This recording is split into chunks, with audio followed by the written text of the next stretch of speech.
સામાન્ય શબ્દો મેં તમને સમજાવ્યા હતા, નોર્મલ સંકલ્પનાઓ સમજાવી છે. દ્વિકીય અને એકકીયની આખી કોષ વિભાજનની સાપેક્ષે આખી ઘટનાક્રમને સમયુગ્મી વિષમયુગ્મીની વાત કરી છે આપણે. દ્વિકીય એકકીયની વાત કરી છે આપણે, જનીનની વાત કરી છે આપણે, ડીએનએ ની વાત કરી છે આપણે, રંગસૂત્રની વાત કરી છે અને ક્રોમેટિનની વાત કરી છે. એટલે જે મૂળ પાયાના શબ્દો જેટલા પણ હતા એને આપણે એક એક વાર કન્સેપ્ચ્યુઅલી સ્ટડીમાં લીધા છે. બરાબર છે. એટલે આટલી વાત આપણે ગઈકાલે કરી છે. 3 શબ્દો જે અહીંયા પાછળ મારી પાછળ લખેલા છે, બરાબર છે, એની આપણે વાત કરીએ તો સૌથી પહેલું છે વૈકલ્પિક કારકો. એવો શબ્દ છે વૈકલ્પિક કારકો. બરાબર છે. એટલે અહીંયા જે કારક શબ્દ વાપરવામાં આવ્યો છે, હું એની વાત સમજાવું પહેલા તમને. બરાબર છે.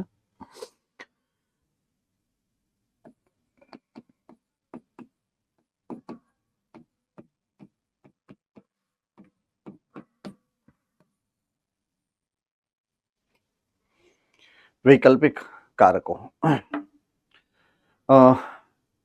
આપણા શરીરની અંદર આપણી જે જીનોમ છે, જીનોમ, ઓકે, જીનોમ કોને કહેવાય, કોને ખબર છે? આટલામાંથી જીનોમ કોને કહેવાય, કોને ખબર છે?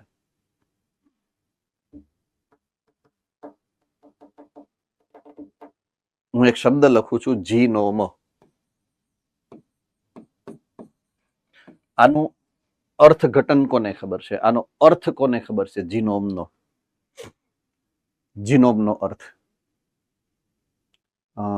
Okay, Junagadh center. Okay, DNA નો સેટ. તમે જે લખું છું હું અહીંયા લખું છું ડીએનએ નો સેટ. ઓકે, બીજા કોઈને કઈ ખબર છે જીનોમ વિશે? કોઈ માહિતી? જીનોમ એટલે શું એવું? ઓકે,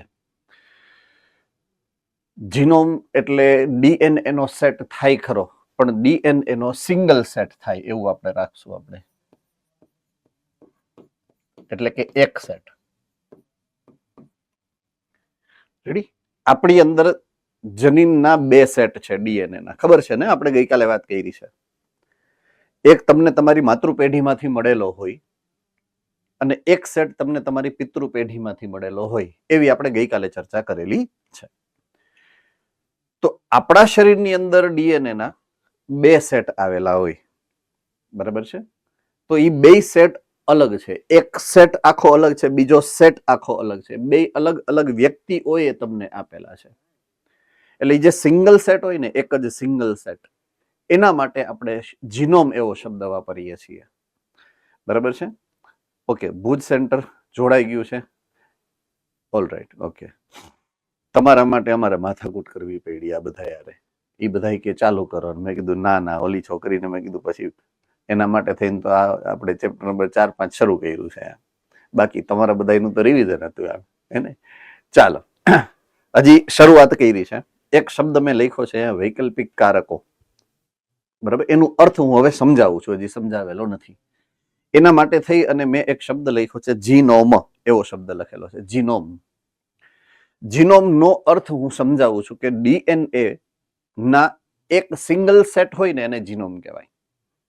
કોઈ પણ સજીવ છે દ્વિકીય હશે. દ્વિકીયનો અર્થ છે 2 સેટ વાળા. આપણા શરીરના કોષના કોષ કેન્દ્રમાં જે આપણે ક્રોમેટિન છે, ક્રોમેટિનમાં ડીએનએ ના 2 સેટ છે. એક પિતૃ પેઢીમાંથી મળેલો છે, એક માતૃ પેઢીમાંથી મળેલો છે. એમ આઈ કરેક્ટ? તો કોઈ બી એક સિંગલ સેટ લઉં ને એને જીનોમ કહેવાય.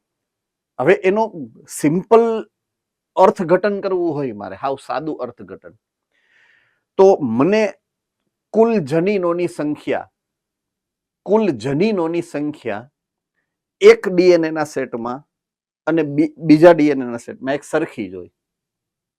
બરાબર છે. એટલે કુલ જનીનની સંખ્યા જે છે ને આપણા શરીરમાં, એ જીનોમ કહેવાય. જનીનની કુલ સંખ્યા. બરાબર છે.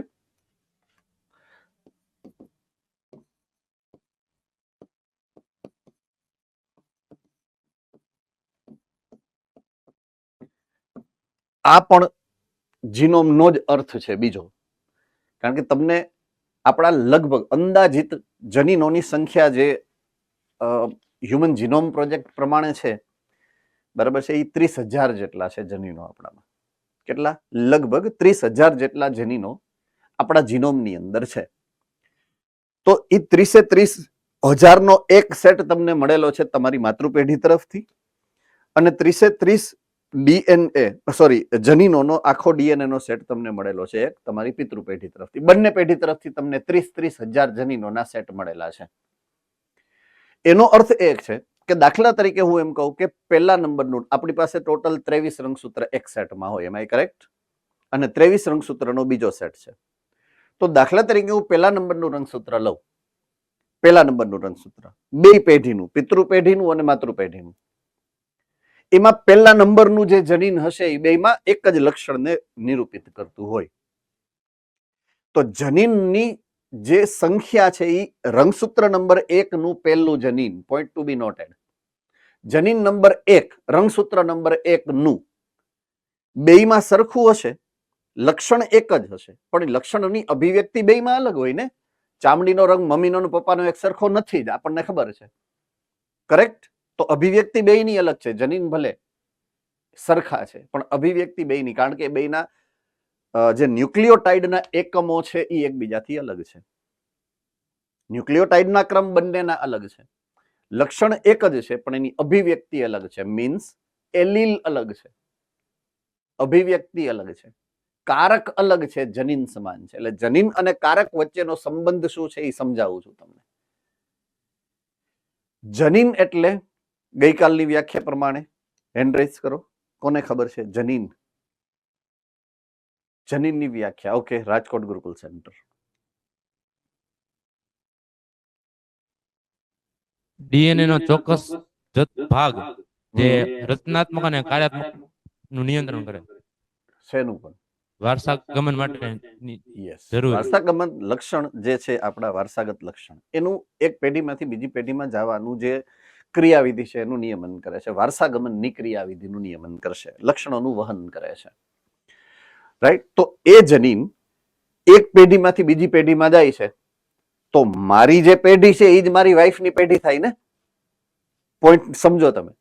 તમારે તો તમારા એક પિતૃ છે ને એક માતૃ પેઢી છે, બે પેઢી કહેવાય ને આમ તો.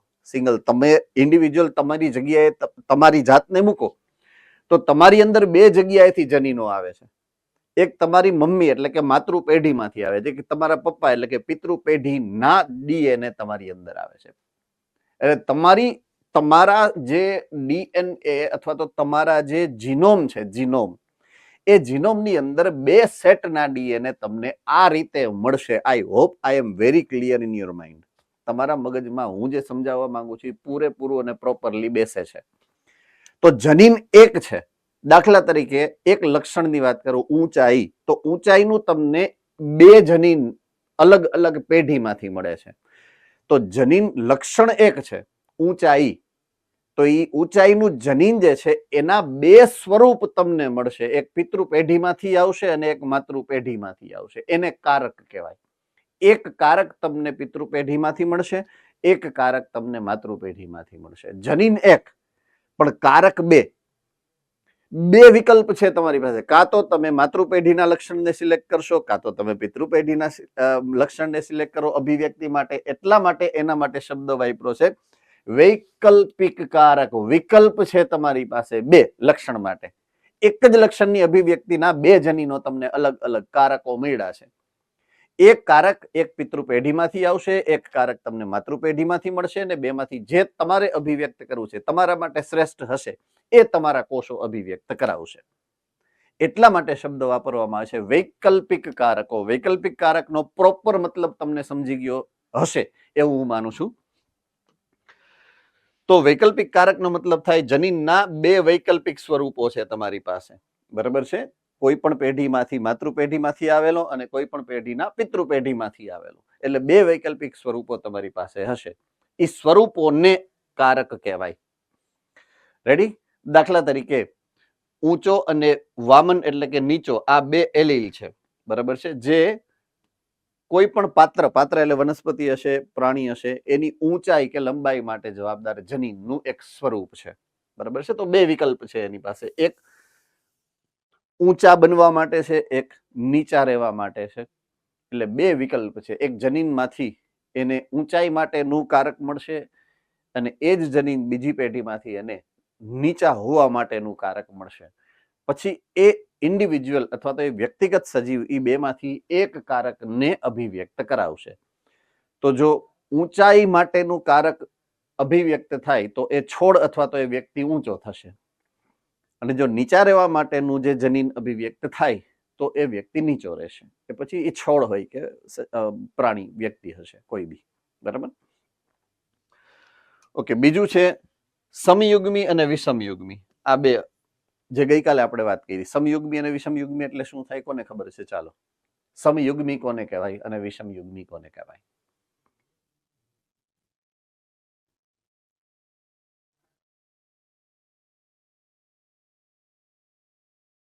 ખબર છે કોઈને? સમયુગ્મી અને વિષમયુગ્મી.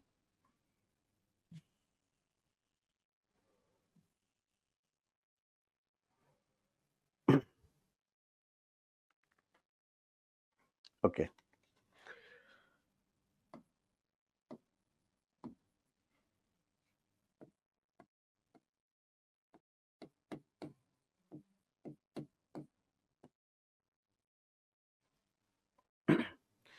એક જનીનના સામાન્ય રીતે બે કારકો તમારી અંદર હોય. શું કામ? કારણ કે એક તમને માતૃ પેઢીમાંથી મળ્યું છે, એક પિતૃ પેઢીમાંથી મળ્યું છે. કરેક્ટ? ઓકે, એમાંથી એક અભિવ્યક્ત થાય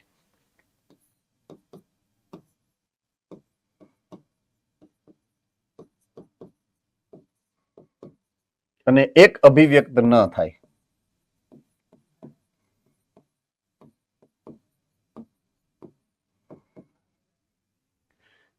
જોઈ લ્યો. જોઈ, આમાં સમજણ પડે છે? એક અભિવ્યક્ત થશે, એક અભિવ્યક્ત નહીં થાય. બરાબર છે? બેમાંથી એક જ અભિવ્યક્તિ દર્શાવશે. જે અભિવ્યક્ત થશે એને હું કહીશ પ્રભાવી કારક. શું કહીશ? પ્રભાવી કારક. અને જે અભિવ્યક્ત નથી થતું એના માટે હું શબ્દ વાપરીશ પ્રચ્છન્ન કારક.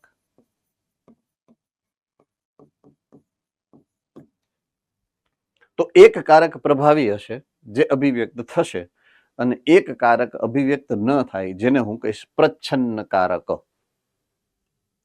ઓકે, આમાં ડાઉટ કે સમજાઈ ગયું છે? સમજાઈ ગયું છે? ઓકે. સો એક જ જનીનના બે પ્રકારના કારક છે. જે અભિવ્યક્ત થાય એને હું પ્રભાવી કહીશ, જે અભિવ્યક્ત નહીં થાય એને હું પ્રચ્છન્ન કહીશ. તો હવે કારક તો જોડમાં જ હશે. એમ આઈ વેરી કરેક્ટ? કારક તો હંમેશા જોડમાં જ હશે. તો જ્યારે જોડ બનવાની વાત આવે ત્યારે જોડ માટે બે પ્રકારના વિકલ્પ બની શકે. બંને કારકો પ્રભાવી હોય,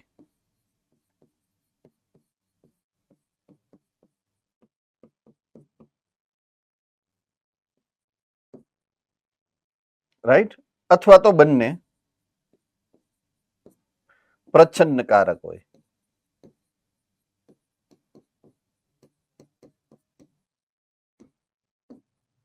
અને બીજું છે બંને અલગ, એટલે કે એક પ્રભાવી અને એક પ્રચ્છન્ન.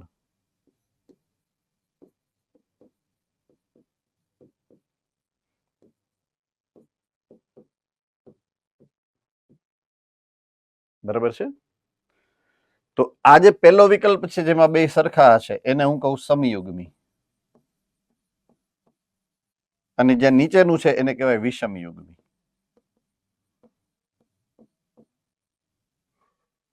રાઈટ? એક છે સમયુગ્મી જેમાં બંને પ્રચ્છન્ન અથવા તો બંને પ્રભાવી હશે. એક છે વિષમયુગ્મી જેમાં એક પ્રભાવી હશે અને એક પ્રચ્છન્ન. જો સમાન હશે તો એને સમયુગ્મી કહેવાય, જો અસમાન છે તો એને વિષમયુગ્મી કહેવાય.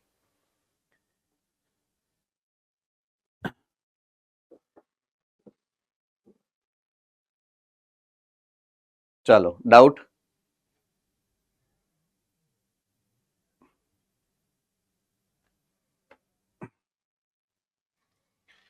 Exactly same. અહીંયા તમારી સામે મૂકેલું છે. એકને કીધું છે પ્રભાવી લક્ષણ અને એકને કીધું છે પ્રચ્છન્ન લક્ષણ. હવે મેં ઓમાં પ્રભાવી કારક અને પ્રચ્છન્ન કારક એવું લખ્યું છે. બરાબર છે. અહીંયા લખ્યું છે પ્રભાવી લક્ષણ અને પ્રચ્છન્ન લક્ષણ. તો એવું લક્ષણ કે જે વિષમયુગ્મી સ્થિતિમાં અભિવ્યક્ત થાય તો એને કહેવાય પ્રભાવી લક્ષણ.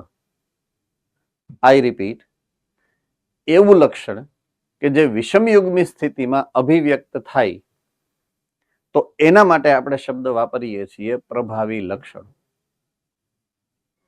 બરાબર છે. અને પ્રચ્છન્ન લક્ષણ એવું લક્ષણ કે જે વિષમયુગ્મી સ્થિતિમાં અભિવ્યક્ત ન થાય તો એને પ્રચ્છન્ન લક્ષણ કહેવાય. આઈ રિપીટ, જ્યારે વિષમયુગ્મી સ્થિતિ છે અને અભિવ્યક્ત નથી થતું તો એને કહેવાય પ્રચ્છન્ન લક્ષણ. બરાબર. હવે મારે કેમ નક્કી કરવું કે પ્રભાવી કારક માટે વાપરવું કે પ્રભાવી લક્ષણ માટે વાપરવું? હે ને? દાખલા તરીકે મારી પાસે ખેતરની અંદર 1000 છોડ મારી સામે છે. બરાબર છે. ને કોઈ એક લક્ષણ છે, એને બે કોઈ અભિવ્યક્તિ છે. રાઈટ? તો એ અભિવ્યક્તિમાંથી પ્રભાવી લક્ષણ અથવા તો પ્રચ્છન્ન લક્ષણ કયું, ઈ મારે કેમ નક્કી કરવું? જેને ચાલી ગયું છે એને ખબર હોવી જોઈએ કે કોઈ અજાયણી તમને સ્પીસીઝ જાતિ આપેલી છે, એમાં કોઈ પણ લક્ષણની અભિવ્યક્તિનું તમારે ઓબ્ઝર્વેશન કરવાનું છે, અવલોકન કરવાનું છે. તો તમે ખાલી બાહ્ય અવલોકનથી કેમ નક્કી કરી શકો કે આ લક્ષણ પ્રભાવી છે અથવા આ લક્ષણ પ્રચ્છન્ન છે? કેમ નક્કી કરી શકો તમે?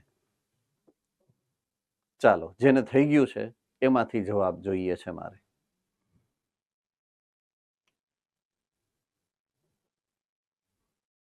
Okay, Baroda centre.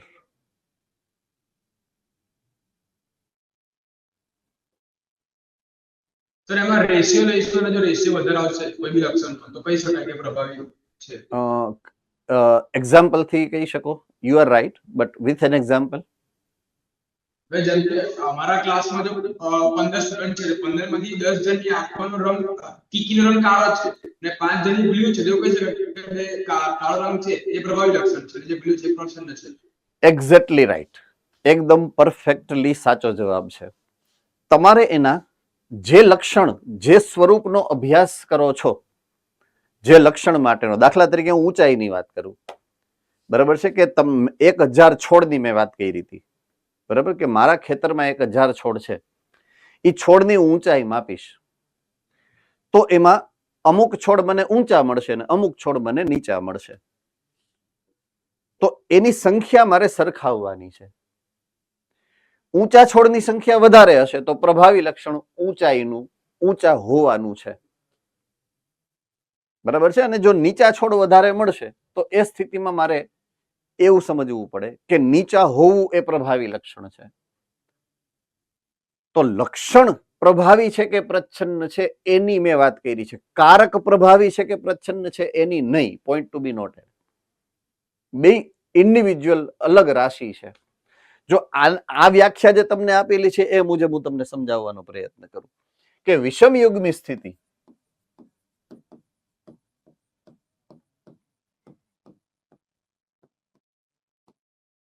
એનો મતલબ છે એની પાસે બે પ્રકારના જનીન, બે પ્રકારના કારક છે. એક પ્રભાવી કારક છે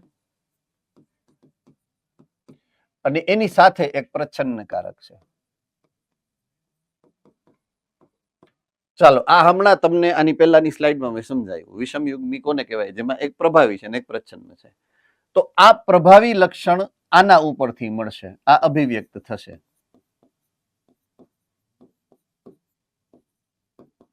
અને આ અભિવ્યક્ત નહીં થાય.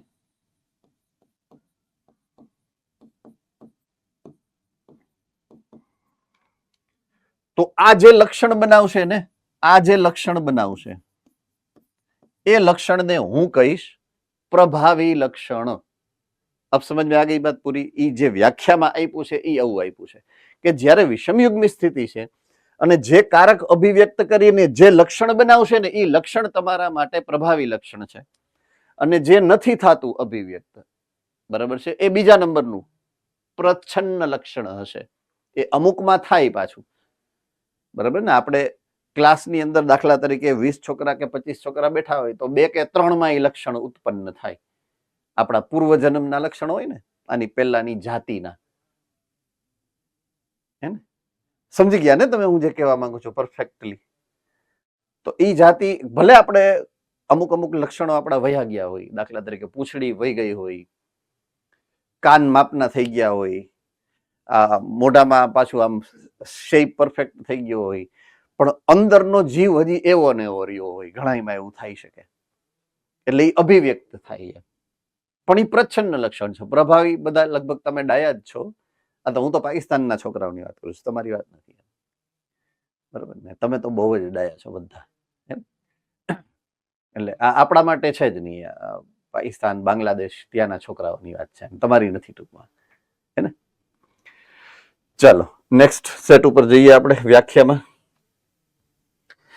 નવા 2 શબ્દો અહીંયા મૂકું છું હું, ફિનોટાઇપ અને જીનોટાઇપ, બરાબર છે?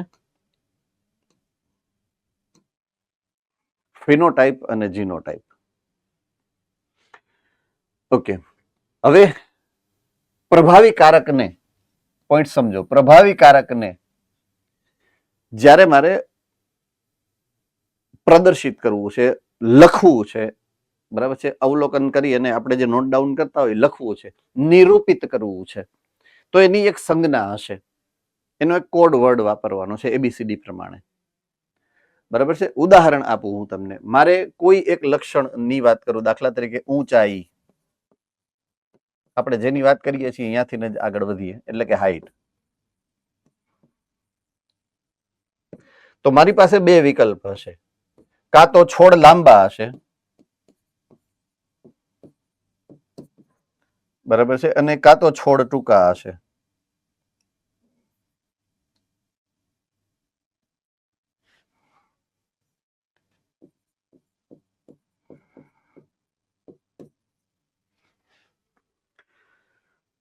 આ છે અંગ્રેજીમાં લોંગ અથવા તો ટોલ, બરાબર છે, અથવા તો ટોલ. અને આને માટે કહેવાય અંગ્રેજીમાં ડ્વાર્ફ. આવો શબ્દ વપરાય, ટોલ એન્ડ ડ્વાર્ફ. તો આમાંથી આપણે મેં કર્યું હતું શું કે મારી પાસે 1000 છોડ હતા. જો સમજજો, 1000 છોડ હતા, એની લંબાઈ મેં માપી હતી, બરાબર છે. માપી અને જેની સંખ્યા વધારે હતી એને મેં પ્રભાવી લક્ષણ કીધું. શું કીધું? પ્રભાવી લક્ષણ. અને જે સંખ્યા ઓછી હતી એને મેં પ્રચ્છન્ન લક્ષણ કીધું, બરાબર છે. તો પ્રભાવી લક્ષણ આમાં 2 માંથી જે મને મળ્યું છે એ સામાન્ય રીતે હોય છે ઊંચાઈનું, એટલે કે છોડ ઊંચા હોવા એ પ્રભાવી લક્ષણ છે, બરાબર છે. તો આ 2 માંથી છોડ ઊંચા અથવા તો લાંબા હોવા એ એનું પ્રભાવી લક્ષણ ગણાય, કારણ કે એની સંખ્યા વધારે હતી. ચાલો આ સમજી ગયા ને હું જે સમજાવવા માંગુ છું, બરાબર છે. આની સંખ્યા ઓછી હતી એટલે આને હું કહીશ પ્રચ્છન્ન લક્ષણ. ઓકે, જે લક્ષણ પ્રભાવી હશે ને, જે લક્ષણ, એના અંગ્રેજીના સ્પેલિંગનો પહેલો મૂળાક્ષર કેપિટલમાં એની સંજ્ઞા બનાવવાની તમારે. તો કેપિટલ ટી એની સંજ્ઞા બને. આના કારકની સંજ્ઞા કેપિટલ ટી બને. પ્રભાવી કારક કેપિટલ ટી થશે. એટલે આની સંજ્ઞા હું અહીંયા કેપિટલ ટી કરું છું. ચાલો, આમાં કોઈને કઈ ડાઉટ છે? હવે પ્રચ્છન્ન કારકની સંજ્ઞા સ્મોલ ડી નથી કરવાની, કારણ કે એનો સ્પેલિંગ ડ્વાર્ફ નો ડી આવે છે, નહીતર તમે હામે કમ્પેરિઝન નહીં કરી શકો. એટલે મેં એને લખવા માટે આની સામેનું સ્વરૂપ લખ્યું સ્મોલ ટી, એટલે સ્પેલિંગ એક જ રહીએ, નહીતર તો ફેરફાર થઈ જાય. આપણને ખબર ન પડે કે આ સ્મોલ ડી મારે શેના માટે મેં લીધો છે. એટલે ઈ ટોલનેસ માટેનો છે, લાંબા હોવા માટેનો છે. એટલે કેપિટલ ટી અને સ્મોલ ટી. પણ ઈ કેપિટલ ટી રાખવો, એ રાખવો, બી રાખવો, એ કોના આધારે નક્કી થશે? એ લક્ષણના પ્રભાવી લક્ષણનો સ્પેલિંગનો પહેલો અક્ષર લેવાનો તમારે. આ રીતે નક્કી થાય છે. બરાબર છે? આમાં કોઈને કઈ ડાઉટ છે? બરાબર છે? તો આની જે સંજ્ઞા છે એ મારે રાખવી પડે સ્મોલ ટી. તો વિષમયુગ્મી હોય એટલે આમ લખાય, કેપિટલ ટી અને સ્મોલ ટી. બરાબર છે? હવે આ છોડ માં એક પ્રભાવી છે. જુઓ તો આ કેપિટલ ટી છે એ પ્રભાવી છે. તો લક્ષણ અહીંયા પ્રભાવી કયું બનશે? લક્ષણ અહીંયા પ્રભાવી કયું બનશે? ઊંચા થશે આ છોડ કે નીચા થશે આ છોડ? કોણ કહી શકશે? ઓકે, ભુજ સેન્ટર કયો જોઈએ? ઊંચા છોડ થશે. શું કામ? કારણ કે એની પાસે પ્રભાવી કારક છે જે અભિવ્યક્ત થશે, એટલા માટે એ છોડ ઊંચા થશે. એટલે હું અહીંયા લખું છું ઊંચા છોડ. તો છોડ ઊંચા છે એ તમને બહારથી દેખાય છે, બહારથી. આ એનું સ્વરૂપ છે અને આ એના જનીનો છે. બરાબર છે? કેપિટલ ટી સ્મોલ ટી તો એના જનીન, એના કારકો છે. પણ એનું સ્વરૂપ શું છે? કાં તો ઊંચા હશે ને કાં તો નીચા હશે. એમાં કરેક્ટ ઓર નોટ? રાઈટ? તો જ્યારે હું એવું લખીશ capital T small T, capital A small A, capital B small B, અથવા તો capital B, capital T small T, એ બધું હું લખીશ ને એને જનીન સ્વરૂપ કહેવાય, જનીન પ્રકાર. શું કહેવાય? જનીન પ્રકાર કહેવાય. જીનોટાઈપ. હમણાં જે બે શબ્દો વાપર્યા ને મેં, જીનોટાઈપ નો મતલબ શું છે? એનું જનીનિક બંધારણ શું છે? વિષમયુગ્મી છે, સમયુગ્મી છે. વિષમયુગ્મી છે તો પ્રભાવી છે, પ્રચ્છન્ન છે. સમયુગ્મી છે તો એ બધું નક્કી કરવું, એનો પ્રકાર નક્કી કરવો, જનીનનો પ્રકાર, એને જીનોટાઈપ અથવા તો જનીન પ્રકાર કહેવાય. જ્યારે એ બાહ્ય લક્ષણ આધારિત કેવું દેખાય છે એ જ્યારે હું લખું એને એનું સ્વરૂપ પ્રકાર કહેવાય, ફિનોટાઈપ. શું કહેવાય? સ્વરૂપ પ્રકાર અથવા તો ફિનોટાઈપ. તો જીનોટાઈપ અને ફિનોટાઈપ નામના જે બે શબ્દ અહીંયા આવ્યા એ મેં તમને સમજાવ્યા. સ્વરૂપ પ્રકાર ફિનોટાઈપ, જનીન પ્રકાર જીનોટાઈપ. લક્ષણના બાહ્ય દેખાવની જે અભિવ્યક્તિ છે એને સ્વરૂપ પ્રકાર કહેવાય અને લક્ષણોની જનીનિક બંધારણની જે અભિવ્યક્તિ છે એને જનીન પ્રકાર કહેવાય. ઓકે, હવે એક શબ્દ છેલ્લો રહ્યો છે અહીંયા જે મને દેખાય છે એ છે સંકરણ. શું છે? સંકરણ. તો સંકરણ એટલે શું? તો કે એવી પ્રક્રિયા કે જેમાં બે અલગ અલગ પ્રકારના જનીનિક બંધારણ ધરાવતા સજીવો, બરાબર છે, બે અલગ અલગ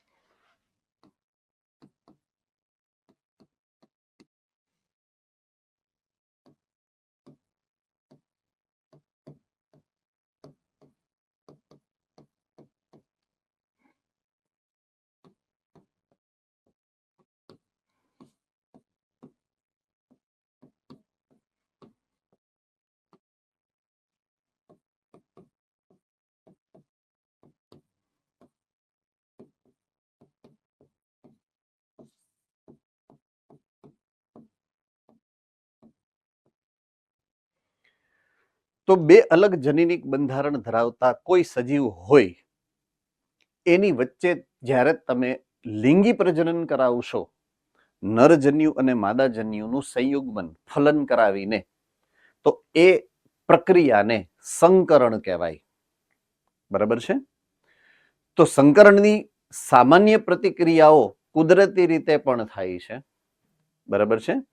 અને પ્રેરિત પણ હોય છે.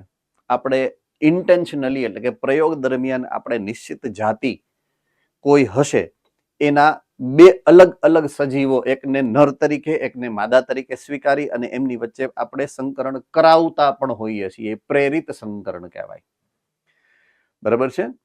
તો જો કુદરતી રીતે થાય છે કે એક છોડની અંદરથી પરાગરજ મુક્ત થઈ અને બીજા છોડ ઉપર એના પરાગાશય ઉપર પડે છે અને કુદરતી પ્રક્રિયા દ્વારા જ લિંગી પ્રજનન થાય છે, તો એને પ્રાકૃતિક પસંદગી કહેવાય. સંકરણની કેવી કહેવાય?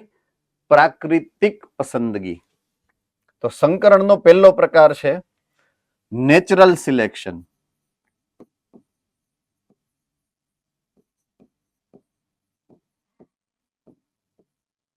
એટલે કે પ્રાકૃતિક પસંદગી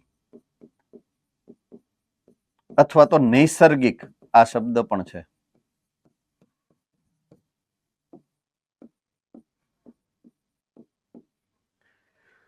નૈસર્ગિક પસંદગી. Chapter number 6. ચેપ્ટર નંબર 6 કોને ચાલી ગયું છે? Charles Darwin. એનો જે સિદ્ધાંત છે, ઓકે, પ્રાકૃતિક પસંદગીનો સિદ્ધાંત એને રજૂ કર્યો છે કે બે અલગ અલગ પ્રકારના સજીવો વિપુલ પ્રમાણમાં સંતતિ ત્યારે સર્જશે જ્યારે એ પોતાના પર્યાવરણમાં શ્રેષ્ઠ રીતે અનુકૂળ થશે. બરાબર છે? તો એને જે રજૂ કરેલો વાદ છે એના માટેનું આ નામ છે પ્રાકૃતિક પસંદગી. કુદરતી રીતે એ સંકરણ થાય છે, પ્રાકૃતિક રીતે એ સંકરણ થાય છે. બરાબર છે? હવે આપણે પ્રયોગ કરવા માટે, મેન્ડલે પણ પ્રયોગ કરવા માટે બે વનસ્પતિના છોડને પોતે પસંદ કરેલા છે, એટલે એને આર્ટિફિશિયલ સિલેક્શન કહેવાય.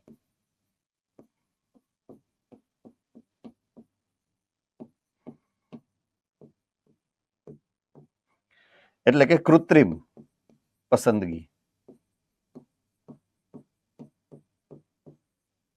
શું કહેવાય? કૃત્રિમ પસંદગી. કારણ કે આપણે સિલેક્ટ કરેલા છે એટલા માટે. તો કુદરતી રીતે થશે તો એને પ્રાકૃતિક કે નૈસર્ગિક પસંદગી કહેશું સંકરણની. અને જો આપણે સિલેક્ટ કરશું કે આ નર અને આ માદા વચ્ચે આપણે લિંગી પ્રજનનની પ્રક્રિયા દ્વારા સંતતિનું સર્જન કરશું તો એને કૃત્રિમ પસંદગી કહેશું. રેડી? આ ખાસ શબ્દોનો અર્થ પ્રોપરલી તમારા મગજમાં ગોઠવાયેલો હશે તો તમારે મિસઅન્ડરસ્ટેન્ડિંગ નહીં થાય સમજવાની. નહીતર સમજાશે નહીં, પછી તમને એમ થાય કે મેં તો સાચું જ વાંચ્યું હતું, મેં સારું જ વાંચ્યું હતું. બરાબર છે? મને ખબર પડી જ ગઈ હતી, મને ક્વેશ્ચન આવડી જ ગયો હતો.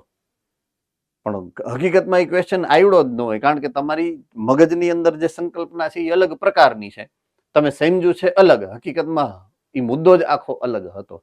એટલે એવો ગોટો ન થાય એટલા માટે તમને જે આ સામાન્ય શબ્દો છે, સામાન્ય શબ્દોનું અર્થઘટન પ્રોપરલી તમારા મગજની અંદર સેટ થયેલું હોવું ફરજિયાત છે. એને એટલા માટે હું માથાકૂટ કરી અને તમને નિરાતે બધું સમજાવી રહ્યો છું. ઓકે, આપણા બધાના તારણહાર અને જીનેટિક્સના જન્મદાતા એટલે જીનેટિક્સના જે પિતા કહી શકાય એવા ગ્રેગર મેન્ડલ સર એ ની વાત આપણે હવે ધીમે ધીમે આગળ વધારીએ. મેન્ડેલિયન જીનેટિક્સની અંદર હવે આપણે ધીમે ધીમે આપણો પગ પેસારો કરીએ હળવેકથી. તો મેન્ડલ સાહેબે લગભગ 7 વર્ષ સુધી, એટલે કે 1856 થી લઈને 1863 સુધી એ પોતે ચર્ચની અંદર ઓલા પૂજા કરતા હોય ને, પાદરી, પ્રિસ્ટ હતા, અને એને જ પોતે જ આવો વિચાર આવ્યો. કેવી રીતના વિચાર આવ્યો? કારણ કે પ્રિસ્ટ, કદાચ તમે ચર્ચમાં જો ગયા હો તો ચર્ચની અંદર એક કન્ફેશન બોક્સ હોય. કન્ફેશન બોક્સનો મતલબ એવો છે કે બોક્સ હોય એની અંદર તમારે જવાનું, એની પહેલી બાજુએ પાદરી બેઠા હોય, આ સાધુ, અને તમારે ત્યાં જઈ આંખ બંધ કરી અને તમે જેટલા પાપ કર્યા હોય, દાખલા તરીકે ઘરે જઈને વાંચવાનું આપણે કીધું હોય ને આપણે વાંચતા ન હોય ને પછી માર્ક ન આવતા હોય ને પછી ખોટું બોલી આમ ને તેમ, એવું બધું જે બી પાપ કરતા હોઈએ આપણે ત્યાં જઈને જવાનું, હે ભગવાન મને માફ કરી દો એમ. એટલે આ જે મેન્ડલ સાહેબ હતા, મેન્ડલ સાહેબ પાસે આવા કેસ આવે કે ભાઈ અમને આમ થયું, હવે અમારે શું કરવું જોઈએ ને ભગવાન અમને માફ કરશે કે નહીં એમ. એટલે એ બેઠા બેઠા આ ભાઈ એવું વિચારતા કે ભાઈ લોકો કેટલા અલગ અલગ પ્રકારના હોય એમ. અહીંયાથી એ વિચાર આવ્યો, કેમ આટલા અલગ અલગ પ્રકાર હોય એમ. પ્રકાર આપણે જેની વાત અત્યારે સમજીએ છીએ ઈ. એટલે એમ એને સૌથી પહેલા વિચાર આવ્યો કે બધા અલગ અલગ પ્રકૃતિના શું કામ હોવા? બધા તો ભગવાન એક જ બનાવ્યા છે, ખરખા જ. પુરુષો બધા એક ખરખા છે, લેડીઝ બધી એક ખરખી છે, પણ છતાં બધાનો સ્વભાવ આટલો બધો અલગ શું કામ એમ? તો એની પાછળ કાંઈક તો લોજિક કામ કરતું હશે ને, શું ઈ લોજિક છે એમ? એવું એને વિચાર સૌથી પહેલા આવ્યો ત્યાંથી. એટલે હતા બચાડા ધર્મનું કામ કરવા વાળા અને ધંધે આપણને લગાડતા ગયા પછી. બરાબર? એટલે એને થયું હાલો એક કામ કરીએ, આપણે ઓબ્ઝર્વેશન કરીએ, અવલોકન કરીએ લક્ષણોનું, રાઈટ? કે ભલે બધાને અહીંયા જ નાક છે, આનુવંશિક રીતે લક્ષણો બધાને સમાન મળે છે, પણ છતાં બધાના અલગ અલગ સ્વરૂપો છે. એક જ મા બાપ છે, એમાં જ એના જ જે જન્મ લેવા વાળા સંતાનો છે એ એકબીજાથી અલગ છે જ. અને અહીંયાથી એ બીજો વિચાર આવ્યો ને કે એમ કેમ કે આ દંપતી તો આ જ છે, પુરુષ આ જ છે, સ્ત્રી આ છે, તો પેલું બાળક થયું એવું થયું, બીજું બાળક થયું એવું થયું, એવું શું કામ? એટલા માટે એને નક્કી કર્યું કે હવે આપણે કેટલી બધી પેઢીઓ આવે લક્ષણોનો અભ્યાસ કરીએ એમ. પછી એને વિચાર આવ્યો કે માણસના પેઢી દર પેઢી લક્ષણોનો અભ્યાસ હું કેમ કરી શકું? કારણ કે ઉંમર કેટલી હોય? 100 વર્ષની. તો એના પછીની પેઢી દાખલા તરીકે 20 વર્ષે આવે તો વધી વધીને 3 પેઢીનો અભ્યાસ માંડ થાય. ત્યાં તો ઓબ્ઝર્વર જે કરતો હોય વૈજ્ઞાનિકની જ ઉંમર પૂરી થઈ જાય ને. એક તો વૈજ્ઞાનિક બન્યા હોય અથવા તો વિચાર આવ્યો હોય મગજમાં ત્યારે 30, 40, 50 વર્ષ થઈ ગયા હોય, પછી ઓબ્ઝર્વેશન કરવાનું ચાલુ કરે તો વધી વધીને 20 વર્ષમાં એક પેઢીમાંથી બીજી પેઢી આવી, પછીના 20 વર્ષ 40 વર્ષની તો ઉંમર એની પોતાની જ નથી. એટલે માણસમાં આ કામ કરવું સહેલું નહોતું. એટલે એને કોને સિલેક્ટ કર્યો? તો કે બધાને ખબર જ હશે, આમ તો વટાણાના છોડને પસંદ કર્યો. કારણ કે એની જીવન ચક્ર કેવું છે? હાવ ટૂંકું. બરાબર છે? આજે વાવ્યા તો 3 મહિનામાં એની બીજી પેઢી આવી જાય, બીજા 3 મહિનામાં એના પછીની પેઢી આવે. એટલે જીવન ચક્ર એકદમ ટૂંકું છે. એટલે ટૂંકા સમયગાળા દરમિયાન એની ઘણી બધી પેઢીઓનો અભ્યાસ થઈ શકે. એટલે સંકરણના પ્રયોગો એને જે છે એ એના ચર્ચ છે, ચર્ચની પાછળ એક સરસ મજાનું ગાર્ડન બનાવ્યું, બગીચો બનાવ્યો, અને એ બગીચાની અંદર આવા ગાર્ડન પી એવું લખેલું છે. એટલે વટાણાના છોડ જે છે એનો ઉછેર કરી અને એના લક્ષણોનો અભ્યાસ કરવાનું શરૂ કર્યું. અહીંયાથી આપણા જીનેટિક્સની શરૂઆત થઈ છે, હે ને? હેલો સાહેબ. Yes sir. હેલો, વિડિયો ચોટે બહુ. વિડિયો ચોટે, બ્લર આવે. બ્લર આવે છે. જુનાગઢ એવું થાય છે?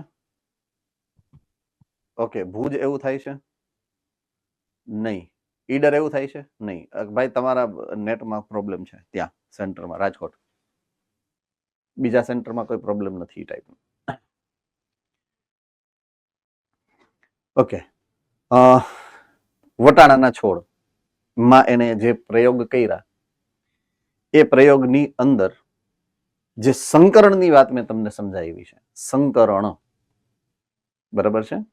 તો 2 વ્યક્તિગત સજીવ છે. એક સજીવને આપણે નર તરીકે લઈએ, એક સજીવને માદા તરીકે લઈએ. અહીંયા તો વનસ્પતિ છે એટલે હવે આપણે પરાગરજની જ વાત કરશું ડેફિનેટલી, બરાબર છે? એટલે એક છોડને હું સિલેક્ટ કરીશ જેના પુષ્પમાંથી હું પરાગરજ એકત્રિત કરીશ. તો જે છોડમાંથી મેં પરાગરજ એકત્રિત કરી છે એને હું નર છોડ કહીશ, નર છોડ, બરાબર છે? પછી ઈ પરાગરજને હું કોઈ બીજા છોડની પુષ્પની અંદર રહેલ માદા એટલે કે પુંકેસર સ્ત્રી કેસર ચક્રના ઉપર પરાગાશય ઉપર છાંટીશ, ચાઈ કરીને ઈચ્છિત મેં નક્કી કર્યું છે કે આ છોડ, બરાબર છે? એટલે ઈ છોડને હું કહીશ માદા છોડ. એટલે મારે 2 છોડ સિલેક્ટ કરવા પડે. એકમાંથી હું પરાગરજ એકત્રિત કરીશ તો ઈ નર છોડ છે, બીજાને હું આપીશ ઈ માદા છોડ છે. રેડી? ડન છે? તો નર છોડ કોને કહેવાય, માદા છોડ કોને કહેવાય એ હવે આપણને ખબર છે. સંકરણની અંદર અહીંયા પિતૃ નર કયો પિતૃ હશે ને માદા કયો પિતૃ હશે એ મેં નક્કી કર્યું છે. એટલે કે મેન્ડલ સાહેબે નક્કી કર્યું છે. એટલે આને પ્રાકૃતિક પસંદગી નો કહેવાય, નૈસર્ગિક પસંદગી નથી, આ કૃત્રિમ પસંદગીનો સિદ્ધાંત લાગુ પડે છે. એટલે મેં સંકરણ એવો શબ્દ વાપર્યો છે. પ્યોર સંકરણ છે, હાઇબ્રિડ, બરાબર છે? સંકરણ માટેનો જે શબ્દ છે અંગ્રેજીનો એને હાઇબ્રિડ કહીએ છીએ આપણે. તો વટાણામાં સંકરણના 3 અલગ અલગ જે અહીંયા મુદ્દાઓ આપ્યા છે એમાંનો પહેલો જે મેઇન મુદ્દો છે છોડની પસંદગી, એ મેં હમણાં જ તમને સમજાવ્યું કે એકને તમારે નર છોડ તરીકે પસંદ કરવાનો છે ને એકને તમારે માદા છોડ તરીકે પસંદ કરવાનો છે, બરાબર છે? પણ એના માટેની જે એક વિશેષતા ધ્યાનમાં લેવાની છે આપણે મૂળભૂત રીતે, તો એક તો એના અલગ અલગ પ્રકારના લક્ષણોની યાદી બનાવવી પડે પહેલા. બરાબર છે? કે દાખલા તરીકે મેં હમણાં એક ઉદાહરણ તમને સમજાવ્યું હતું કે ભાઈ મારી પાસે મારા ખેતરમાં 1000 છોડ છે, તો મેં એક લક્ષણ કયું લીધું હતું? ઊંચાઈનું. રાઈટ? તો મારી પાસે બે વિકલ્પો હતા, કાં તો છોડ ઊંચા હતા અથવા તો છોડ નીચા હતા. બે વિકલ્પો હતા. તો એ બે સમાન લક્ષણો નથી, એકબીજાથી વિરોધી લક્ષણો છે. કા ઊંચા છે ને કા નીચા છે, તો વિરોધી લક્ષણો કહેવાય. શું કહેવાય? વિરોધી લક્ષણો. કા કાળું છે ને કા ધોળું છે, વિરોધી લક્ષણો છે. રાઈટ? જો કાળું હશે તો ધોળું નહીં હોય, ધોળું હશે તો કાળું નહીં હોય, ઊંચા હશે તો નીચા નહીં હોય, નીચા હશે તો એટલે એકબીજાથી વિરોધી. એટલે શબ્દ તમારા જે બુકમાં વાપરેલો છે એ છે વિરોધાભાસી લક્ષણો. એટલે તમે જે પિતૃઓ પસંદ કરશો અહીંયા આ પ્રકારના સંકરણમાં, એ હંમેશા વિરોધાભાસી લક્ષણ ધરાવતા હશે. એક તમે ઊંચો છોડ પસંદ કરશો અને એક છોડ તમે પસંદ કરશો નીચો. એ પછી નર કોને કરવો અને માદા કોને કરવો, it is entirely choice of the person, કે એ વ્યક્તિગત પસંદગી કરવાની હોય. મેન્ડલ સાહેબે કોઈ ઊંચા છોડને પસંદ કર્યો છે નર તરીકે, મેન્ડલ સાહેબે નીચા છોડને પસંદ કર્યા છે માદા છોડ તરીકે. બરાબર છે? તો એ એની પસંદગી છે, જે કસોટી કરી રહ્યા છે, જે પ્રયોગ કરી રહ્યા છે. પણ એ હોવા જોઈએ બંને અલગ અલગ, એટલે કે વિરોધાભાસી લક્ષણ ધરાવતા. ઓકે, મુદ્દો ક્લિયર છે? હેન્ડ રેઇઝ અથવા તો થમ્સ અપ કરી શકો છો. ઓકે, તો આ રીતે આપણે સૌથી પહેલા તો છોડની પસંદગી કરશું. એક છોડ નર છોડ તરીકે, એક છોડ માદા છોડ તરીકે. એ બે અલગ અલગ સ્વરૂપના લક્ષણો નિર્દેશિત કરતા હોવા જોઈએ. સિદ્ધાંત નંબર 2 જે મહત્વનો છે આપણા માટે, અગત્યનો છે, ઇમસ્ક્યુલેશન. એવો સિદ્ધાંત છે, પ્રિન્સિપલ છે, ઇમસ્ક્યુલેશન. મસ્ક્યુલેશન, મસ્ક્યુલેચર એટલે નરપણું કહેવાય. બરાબર છે? નરપણાને મસ્ક્યુલેશન, મસ્ક્યુલાઇન નેચર, ફેમિનાઇન નેચર, આવો શબ્દ સાંભળ્યો હશે. બરાબર છે? ફેમિનાઇન, ફેમિનિઝમ, આવો શબ્દ વાપર્યો છે? સાંભળ્યો છે કોઈ દી ક્યાંય? સાંભળ્યું છે? નારી શક્તિ, ફેમિનિઝમ કહેવાય. હે ને? તો ફેમિનાઇન એનો વિરોધાભાસી શબ્દ છે મસ્ક્યુલાઇન. તો મસલ્સ ના ઉપરથી એનું નામ પડ્યું મસ્ક્યુલાઇન. પુરુષોની અંદર મસલ્સ વધારે હોય એટલે મસ્ક્યુલાઇન નેચર કહેવાય એને. રેડી? તો મસ્ક્યુલાઇન એ નરપણા માટે જવાબદાર લક્ષણ માટેનું એક નિરૂપણ છે, મસ્ક્યુલાઇન અથવા તો ફેમિનાઇન. હે ને? યસ, સુરત એસ્પાયર કઈ એવો મુદ્દો છે કે ધ્યાનમાં લેવા જેવો? મારે વાતો કરો છો બોયઝમાં, ગર્લ્સમાં નહીં. બોયઝમાં, ગર્લ્સમાં થતી હતી પહેલા, પણ હવે વાંધો નથી. ઓકે, સો ઇમસ્ક્યુલેશન તો જ્યારે તમને સમજાયું છે પુષ્પની સંરચના, ચેપ્ટર નંબર 5, ધોરણ 11, લાક્ષણિક પુષ્પની આકૃતિ સમજાવી હશે. 4 ચક્રો, બરાબર છે? એમાંથી સૌથી બારે હોય, સૌથી બહારનું ચક્ર વજ્ર ચક્ર, એની અંદર દલ ચક્ર, એની અંદર પુંકેસર ચક્ર અને એની અંદર સ્ત્રી કેસર ચક્ર. અંદરના બંને ચક્રો પ્રજનન ચક્ર કહેવાય અને બહારના ચક્રો સહાયક ચક્રો છે. બરાબર છે? તો મુખ્ય મુદ્દો એ છે કે પુષ્પ પોતે લિંગી પ્રજનન કરતી રચના છે, એના માટે જ બનેલી છે. એટલે એને મુખ્ય ચક્રો કયા છે? વચ્ચેના બંને. રાઈટ? તો એમાં પુંકેસર ચક્ર, એના માટે શબ્દ વાપરી શકાય મસ્ક્યુલેચર. રાઈટ? તો પુંકેસર ચક્ર જો હું કાપી નાખું એટલે એના પુંકેસર તંત્ર ચક્ર છે એને દૂર કરી નાખું, પુંકેસરના તંતુઓને કાતરથી કાપી નાખું. જો મારી એક્ઝેક્ટ આ સાઈડ પાછળ આકૃતિ છે, આવી રહી છે. એક કાતર લઈ અને ઓલા ભાઈ એક ઓલા પુષ્પમાંથી કંઈક કાપતા હોય એવું દેખાય તમને. એ પુંકેસરના તંતુઓને કાપે છે. રાઈટ? એટલે ઈ હતું દ્વિલિંગી પુષ્પ. વટાણાની અંદર દ્વિલિંગી પુષ્પ હોય, એમાં પુંકેસર પણ છે અને સ્ત્રી કેસર પણ છે, બંને એક જ પુષ્પ ઉપર છે. એમાંથી જો હું પુંકેસરના તંતુ કાપી નાખું તો હવે પાછળ સ્ત્રી કેસર જ રહેશે. એટલે પેલા દ્વિલિંગી પુષ્પ હતું, પછી જ્યારે એક શું કહેવાય પુંકેસરના તંતુઓ મેં કાપી નાખ્યા એટલે હવે એની પાસે માત્ર સ્ત્રી કેસર છે એટલે એ માદા પુષ્પ થઈ ગયું. ડન થઈ ગયું. તો આ જે પ્રક્રિયા છે કે જેમાં પુંકેસર કાપી અને દૂર થાય એને ઇમસ્ક્યુલેશન કહેવાય. તો માદા વનસ્પતિ તરીકે હું જે છોડ પસંદ કરીશ એની ઉપર આ પ્રયોગ થાય ઇમસ્ક્યુલેશનનો. દાખલા તરીકે મેં એક છોડ લીધો માદા, દાખલા તરીકે આમાં આ પ્રયોગ દરમિયાન ડ્વાર્ફ એટલે કે નીચો છોડ છે દાખલા તરીકે, તો નીચા છોડના પુષ્પમાંથી હું પુંકેસર ચક્ર કાઢી નાખીશ. આવું શું કામ? સ્વફલન ન થાય એટલે. કારણ કે મારે તો ઈચ્છિત પરાગરજ જ નાખવાની છે એની ઉપર. યાદ આવી ગયું હવે? એટલે હું શું કરીશ, એના સ્ત્રી કેસર ને રેવા દઈશ, પુંકેસરને કાઢી નાખીશ. તો પુંકેસરને કાઢવાની પ્રક્રિયાને ઇમસ્ક્યુલેશન કહેવાય. રેડી? તો ઇમસ્ક્યુલેશન મારે માદા વનસ્પતિ તરીકે જે છોડ પસંદ કર્યો છે એના પુષ્પમાં કરવાનું હોય ફરજિયાત. રેડી?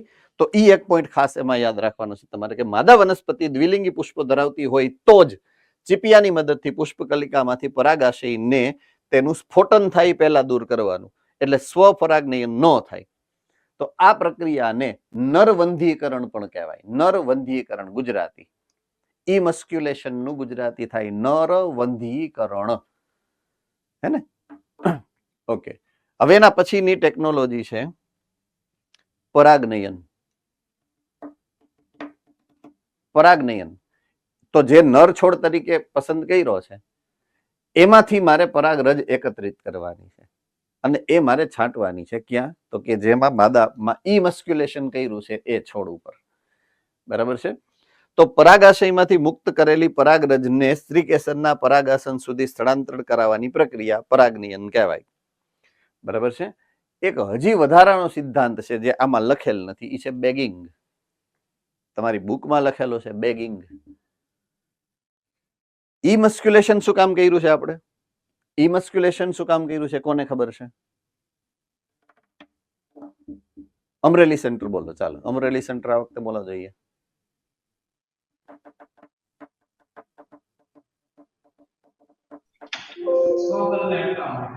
સ્વફલન અટકાવવા માટે. ગુડ. ઓકે. હવે ઇમસ્ક્યુલેશન કરેલું જે ફ્લાવર એટલે કે પુષ્પ છે એમાં હવામાંથી કોઈ પરાગરજ ઉડતી ઉડતી ગમે ત્યાંથી આવી શકે કે ન આવી શકે? રાજકોટ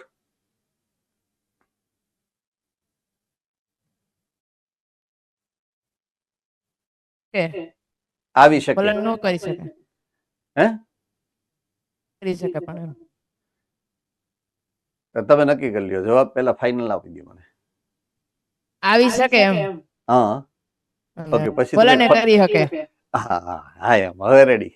ઓલું આમ અસંગત બનતું હતું. ઈ જ બેકિંગ નહીં. કર્યા પછી શું કરી શકે?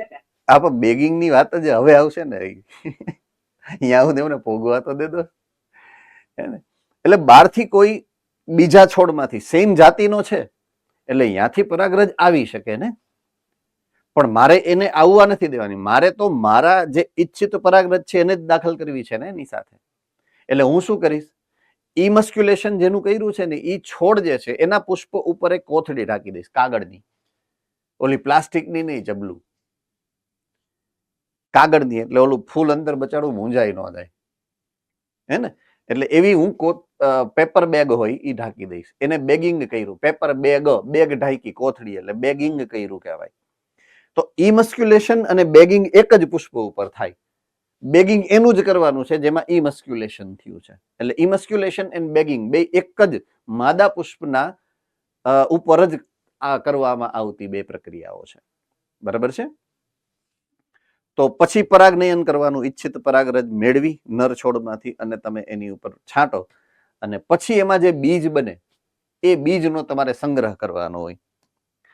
અને સંગ્રહ કર્યા પછી જ્યારે પણ તમારે એ પ્રયોગ કરવો છે ને, F1 પેઢી, પછી બીજી પેઢી, પછી ત્રીજી પેઢી બનાવવી છે, ત્યારે તમારે એ બીજનો ઉપયોગ કરી અને વનસ્પતિઓ જે છે એનો ઉછેર કરવાનો, પછી એના લક્ષણોનો અભ્યાસ કરવાનો.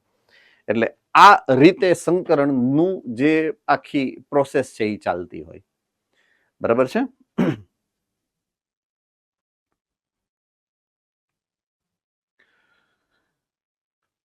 ઓકે.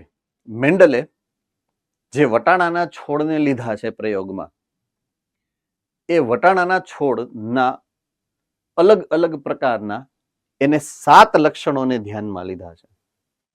7 અલગ અલગ પ્રકારના લક્ષણોને એને ધ્યાનમાં લીધા છે. બરાબર છે? એ લક્ષણોમાં એને જે મુદ્દો લખેલો છે અહીંયા, અથવા તો તમારે યાદ રાખવાનો છે, વિરોધાભાસી લક્ષણો. વિરોધાભાસી લક્ષણો એટલે લક્ષણોની અભિવ્યક્તિ 2 અલગ અલગ પ્રકારની છે અને બંને એકબીજાથી વિરોધી અસર દર્શાવતા હોય છે. એક ગોળ હશે, બીજા ખરબચડા હશે, એક પીળા હશે, એક લીલા હશે, એક લાંબા હશે, એક ટૂંકા હશે, વગેરે વગેરે. હે ને? તો લક્ષણ નંબર 1 કયું છે? તો કે પ્રકાંડની ઊંચાઈ, જેમાં કાં તો છોડ ઊંચા હશે અથવા તો છોડ નીચા હશે. બરાબર? બીજો જે મુદ્દો છે, પુષ્પનો રંગ, કાં તો પુષ્પનો રંગ જાંબલી હશે અથવા તો સફેદ હશે. રેડી?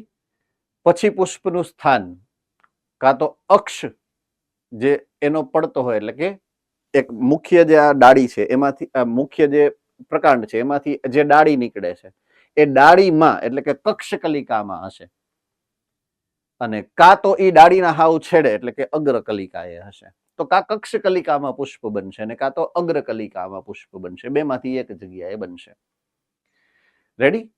ઓકે. શિંગનો આકાર, કાં તો એકદમ ફૂલી ગયેલી શિંગ હશે ને કાં તો એ શિંગ સંકુચિત, સંકળાયેલી હશે, સંકુચિત હશે. શિંગનો રંગ 2 પ્રકારનો હોઈ શકે. શિંગનો રંગ કાં તો લીલા કલરની શિંગ હશે અથવા તો પીળા રંગની શિંગ હશે. યસ, હલો હલો હલો બોલો. અક્ષીય પુષ્પમાં કક્ષીય અને અગ્રીય બે એક જ ને? 2 એક હોય તો હું કામ નોખા પાડ્યા ભાઈ? નહીં, કક્ષ. અક્ષીય. અક્ષીય નહીં, કક્ષી. 2 અક્ષીય જ હોય. શું? 2 અક્ષીય, અક્ષમાં ઉત્પન્ન થાય એને અક્ષીય કહેવાય. સમજાવી દઉં તને હવે ભાઈ. દાખલા તરીકે આ ડાળી છે, બરાબર છે? તો આ ડાળીનો મુખ્ય અક્ષ કહેવાય આ, હા કે ના? હે ને? ઈ અક્ષમાં વચ્ચે ઉત્પન્ન થાય અહીંયા. તો પુષ્પનું સર્જન અહીંયા થયું. આ પુષ્પ છે, બરાબર છે? તો અહીંયા જે ગાંઠ છે, ગાંઠ સંરચનાનું નામ છે, અને ગાંઠની અંદર જે પેશી હશે એ પેશી હશે તમારી વર્ધમાન પેશી. બરાબર છે? આ ગાંઠને કહેવાય, ગાંઠને શું કહેવાય?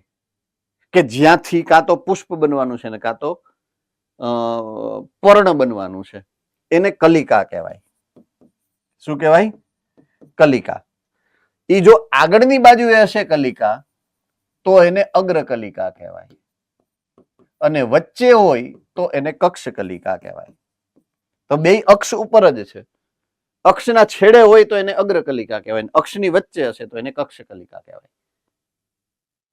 રેડી? એટલે 2 અક્ષીય જ છે.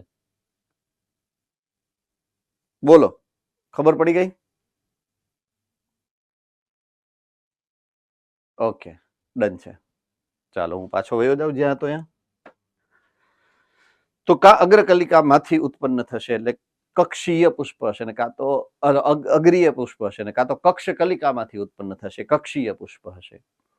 શિંગનો રંગ હતો છેલ્લે લીલો અને પીળો, અને હવે બીજનો આકાર ગોળ અથવા તો ખરબચડો હશે. ગોળ બીજ અથવા તો ખરબચડા બીજ. અને બીજો છે બીજનો રંગ, જે કાં તો પીળો હશે ને કાં તો લીલો હશે. તો આવા 7 વિરોધાભાસી લક્ષણો જે છે એ અભ્યાસમાં લીધેલા છે. કોણે લીધેલા છે? તો કે મેન્ડલે.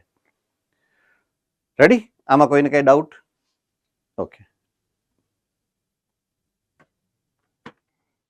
હવે વાત છે એક સંકરણના પ્રયોગની. એક સંકરણનો પ્રયોગ બહુ ખાસ ધ્યાનથી આપણે એટલા માટે સાંભળશું કે ભલે તમે ભણી ગયા છો પણ અલગ રીતે ભણ્યા હશો, અને હું અત્યારે કહીશ એ અલગ રીતે હશે. બીજો કઈ એમાં મુદ્દો એક જ છે, પણ ખાલી પદ્ધતિ કદાચ સમજવાની હું અલગ રીતે કહીશ અને તમે અલગ કદાચ સમજ્યા હશો એમ. ઓકે.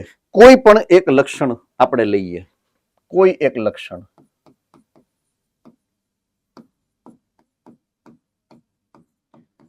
તો મેન્ડલે કોઈ એક લક્ષણ ધ્યાનમાં લીધું હશે. સૌથી પહેલું લક્ષણ જે ધ્યાનમાં આવે એ છોડની ઊંચાઈ હશે, સરળતાથી ધ્યાનમાં આવે એવી.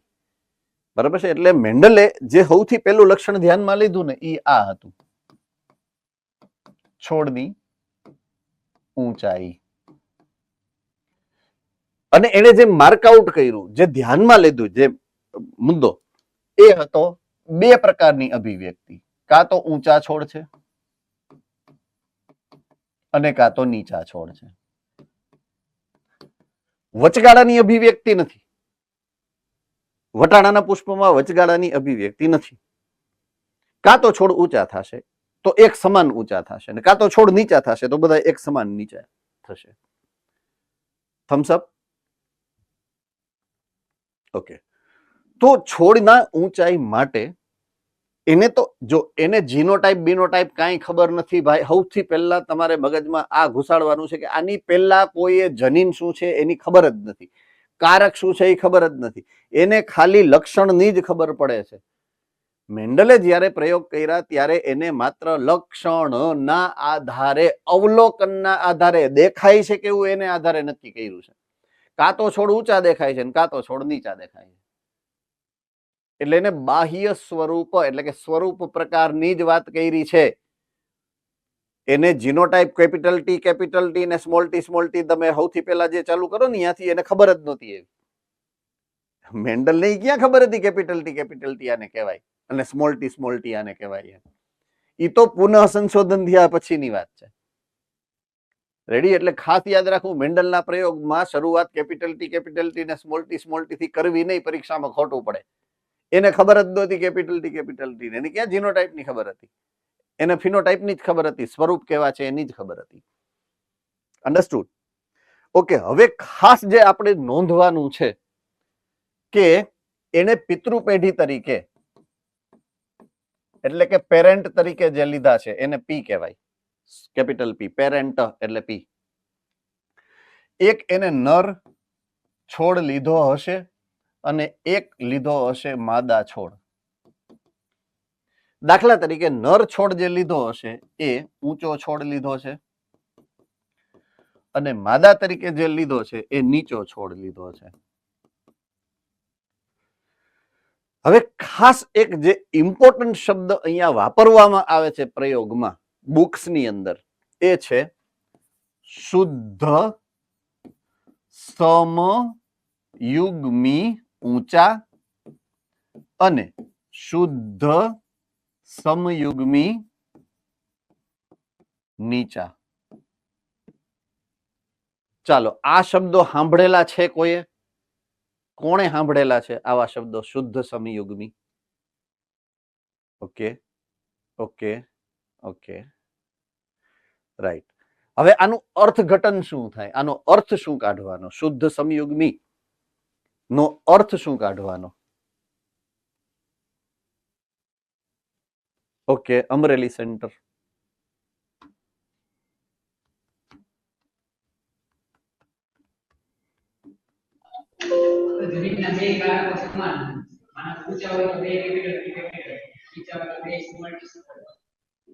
ઓકે, રાઈટ, ઠીક છે, પરફેક્ટ જવાબ છે. પણ મારા મગજમાં જે સૌથી પહેલો ક્વેશ્ચન આવવો જોઈએ ને અહીંયા વિદ્યાર્થી તરીકે, એ કયો હોવો જોઈએ ખબર છે? જ્યારે એને કારકોની ખબર નહોતી તો શુદ્ધ સમયુગ્મી ક્યાંથી આવ્યો શબ્દ? હે ને? લખેલો બધે છે પણ એને ક્યાં ખબર હતી સમયુગ્મી ને વિષમયુગ્મી ને શુદ્ધ કારક ને અશુદ્ધ? એને તો ખબર જ નથી. રાઈટ? યસ, રાજકોટ ગુરુકુલ.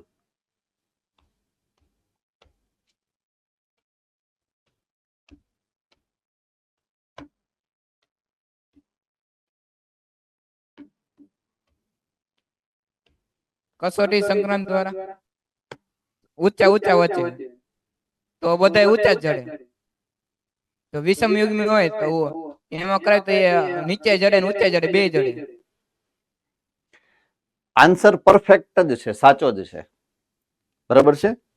પણ ઈ પહેલા એને જે વિચાર કરેલો છે એ વિચાર અભિવ્યક્ત કરું છું હું, કે એને શું વિચાર આવ્યો છે. જે તે સમયે એને ઓબ્ઝર્વેશન કર્યું કે એક છોડ ઊંચો એની પાસે છે, એક છોડનો પ્રકાર છે નીચો છોડ. તો એણે શું વિચાર્યું, જે તે સમયે જે વિચાર કરવાની વાત છે એ વિચારમાં એને શું નક્કી કર્યું, એને શું તારણ કાઢ્યું કે દાખલા તરીકે કોઈ છોડ ઊંચો છે, એને ઊંચો બનાવવા માટે એની અંદર કંઈક તો ગયું હશે ને પિતૃમાંથી. Yes or no? રેડી? કોઈક એક પદાર્થ અંદર ગયો હશે પિતૃપેઢીમાંથી, પેરેન્ટ્સમાંથી, સંતતિમાં, કે જેને કારણે એ ઊંચા છોડ થાય છે. અને સેમ વે નીચા છોડની અંદર કંઈક એવું ગયું છે પેરેન્ટ્સ એટલે કે પિતૃઓમાંથી કે જેને કારણે એ નીચો છે. તો એ જે કંઈક ગયું છે, કંઈક, એના માટે મેન્ડલે શબ્દ વાપરો કારક, ફેક્ટર. બરાબર છે? કોઈક એવું ફેક્ટર ગયું છે કે જેને કારણે કાં તો છોડ ઊંચો થાય છે અથવા તો છોડ નીચો થાય છે. ચાલો, સમજાઈ ગયું છે થમ્સઅપ? બરાબર છે? સમજાઈ ગયું છે થમ્સઅપ? એટલે એણે એવું નક્કી કર્યું કે ઊંચા છોડ માટે કોઈ એક કારક હશે અને નીચા છોડ માટે કોઈક એક કારક હશે. પછી એને લિંગી પ્રજનનની પ્રક્રિયાનો અભ્યાસ કર્યો. એક નર જન્યુ છે, એક માદા જન્યુ છે. એ બેયનું જ્યારે સંયુગ્મન થાય છે ત્યારે જ સંતતિ ઉત્પન્ન થાય છે. રેડી? તો એણે શું નક્કી કર્યું એને આધારે, અથવા તો આપણે પણ સમજી શકીએ કે જે સંતતિ છે એને તો લક્ષણોની જોડ માંથી એક લક્ષણ માટેનું જવાબદાર કારક એક નરમાંથી મળશે અને એક કારક માદામાંથી મળે છે. એટલે કારક બે હશે સંતતિ પાસે, એવું એને પહેલી વાર વિચાર્યું કે કારકો જોડમાં હોય એવી સંકલ્પના પહેલી વખત એને થઈ હશે ઈ સમયે. બરાબર છે? તો કારકની જોડમાં એક અભિવ્યક્ત થશે જેને કારણે છોડ ઊંચા થશે અને એક અભિવ્યક્ત થશે જેને કારણે છોડ નીચા થશે. રેડી? એટલે એને આ રીતે પહેલા તો નક્કી કર્યું. હવે શુદ્ધ જાત કેમ બનાવવી એની વાત. શુદ્ધ જાત કેમ બનાવી? તો એ રાજકોટ ગુરુકુલના સ્ટુડન્ટે આપણને હમણાં થોડીક વાર પહેલા કીધું કે સ્વફલન કરાવવાનું. કોઈ પણ છોડ છે, નીચા છોડ બે લીધા મેં, બરાબર છે, અને નીચા છોડ વચ્ચે હું સ્વફલન કરાવું તો મને નીચા છોડ જ મળે, કોઈ દિવસ ઊંચો છોડ મળશે જ નહીં. બરાબર છે? શું કામ એવું થાય? કારણ કે એની પાસે પ્રભાવી કારક છે જ નહીં. નીચા હોવું એ પ્રચ્છન્નતા છે, એના માટેના કારક એની પાસે છે. તો એની પાસે ઊંચા બનાવી શકે એવા કોઈ કારક છે જ નહીં. એટલા માટે હંમેશા નીચા જ રહેશે. તો એમાં ઊંચાઈ માટેનું કારક છે નહીં, એટલે એ શુદ્ધ જ છે. તો જેની અંદર લક્ષણમાં પ્રચ્છન્ન લક્ષણ અભિવ્યક્ત થતું હશે, જેમાં પ્રચ્છન્ન લક્ષણ અભિવ્યક્ત થાય એ હંમેશા શુદ્ધ જ હોય. શુદ્ધ સમયુગ્મી અને એને પ્રચ્છન્ન કહેવાય. શુદ્ધ સમયુગ્મી પ્રચ્છન્ન. બરાબર છે? પણ જો કોઈ છોડની અંદર પ્રભાવી લક્ષણ છે તો આપણને ખબર નથી કે એમાં બે કારક પ્રભાવી છે કે બેમાંથી એક કારક પ્રભાવી છે અને એક પ્રચ્છન્ન છે. બરાબર છે? કેપિટલ ટી હોય બંને તો એ છોડ કેપિટલ ટી જ થવાનો છે, એટલે કે ઊંચો જ થવાનો છે. પણ કેપિટલ ટી ને સ્મોલ ટી હોય તો પણ એ છોડ ઊંચો જ થશે, કારણ કે કેપિટલ ટી હાજર છે. આટલું તો આપણને ખબર પડે અત્યારે, ભલે મેન્ડલને નહોતી ખબર. એટલે એને શું કર્યું? બે ઊંચા છોડ લીધા, એની વચ્ચે સંકરણ કરાયું. બરાબર છે? અને એને જોયું કે દાખલા તરીકે 90% છોડ ઊંચા થયા, 10% છોડ નીચા થયા. સમજાણું કે નહીં? પછી એને જે પહેલી પેઢી તૈયાર કરી એમાંથી જે 10% છોડ નીચા હતા એને આગળ પ્રયોગમાં લીધા નહીં, કાઢ નાખ્યા. એટલે જે 90% ઊંચા છોડ છે એની વચ્ચે સ્વફલન કરાયું. બરાબર. તો એના પછી એને જોયું કે હજી એને 5-10% છોડ નીચા મળે છે સ્વફલનમાં. એને પાછા જે નીચા છોડ થયા હતા એ દૂર કરી અને ઊંચા છોડ વચ્ચે પાછું સંકરણ કરાયું. તો એને હવે 95% છોડ ઊંચા મળ્યા, 5% છોડ નીચા મળ્યા 5મી 10મી પેઢીએ. એમ કરતા કરતા કદાચ 20મી પેઢીએ ઊંચા છોડ અને ઊંચા છોડ વચ્ચે સંકરણ કરાવે છે, નીચા છોડ મળતા નથી. શું કામ? નીચા છોડનું કારક આપણે પેઢી દર પેઢી કાઢતા ગયા. અને જે છેલ્લે પ્રાપ્ત થયું કે જેમાં ઊંચા છોડ ને ઊંચા છોડ વચ્ચે સંકરણ કરાવો તો માત્ર ઊંચા જ છોડ પ્રાપ્ત થાય. એને કહેવાય શુદ્ધ સમયુગ્મી પ્રભાવી જાત. अब समझ में आ रही है बात पूरी? तो एवा बे એને છોડ સિલેક્ટ કર્યા, શુદ્ધ સમયુગ્મી પ્રભાવી, શુદ્ધ સમયુગ્મી પ્રચ્છન્ન. એટલે ત્યાંથી આપણે આ પ્રયોગની શરૂઆત કરવાની થાય.